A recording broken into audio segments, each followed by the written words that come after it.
जम्मू काश्मीर आणि हरियाणात विधानसभा निवडणुकीचे आज निकाल लागणार आहेत। पुढच्या काही वेळात मतमोजणीला सुरुवात होणार आहे। दोन्ही राज्यांच्या विधानसभेत 90 जागांवर मतमोजणी होणार आहे। त्यामुळे हरियाणा आणि जम्मू काश्मीरचा बिग बॉस कोण होणार हे काही तासात स्पष्ट होईल। दरम्यान जम्मू काश्मीरमध्ये काँग्रेस आणि नॅशनल कॉन्फरन्सचं सरकार येण्याचा अंदाज एक्झिट पोल्सने वर्तवला, तर हरियाणामध्ये सुद्धा काँग्रेस स्पष्ट बहुमताने सरकार स्थापन करेल असा अंदाज एक्झिट पोलने वर्तवला। त्यामुळे आज हरियाणा आणि जम्मू काश्मीरचा निकाल नेमका काय लागणार याकडे आता देशाचं लक्ष लागल्याचं पाहायला मिळाले। थोड्याच वेळात आता मतमोजणीला सुरुवात होणार आहे। दोन्ही राज्यांच्या विधानसभेमध्ये 90 जागांवर मतमोजणी होणार आहे।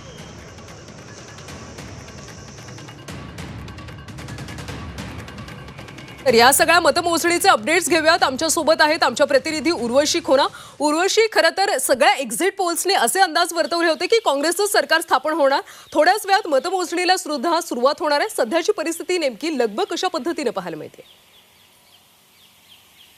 काहीच तासात आपण बघितलं तर मतमोजणी सुरू होणार आहे आणि हरियाणा आणि जम्मू काश्मीरमध्ये परत एक्झिट पोल्स तरी सांगतायत की काँग्रेस यांचा विजय होणार आहे किंवा हरियाणामध्ये खास करून भाजप जे 10 वर्षापासून तिथे राज्य करते आहे ते कुठे ना कुठे त्यांना मोठा धक्का बसेल।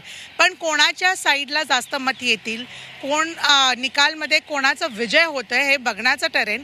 कारण की हरियाणा खास करून आपण बघितलं तर कारण की त्याच्याच हिशोबावर येणाऱ्या विधानसभा निवडणूक, मग ते झारखंड म्हणा किंवा महाराष्ट्र म्हणा, हे पण ह्याला घेऊन पण एक लक्ष, एक आयडिया येईल की जनता काय विचार करते।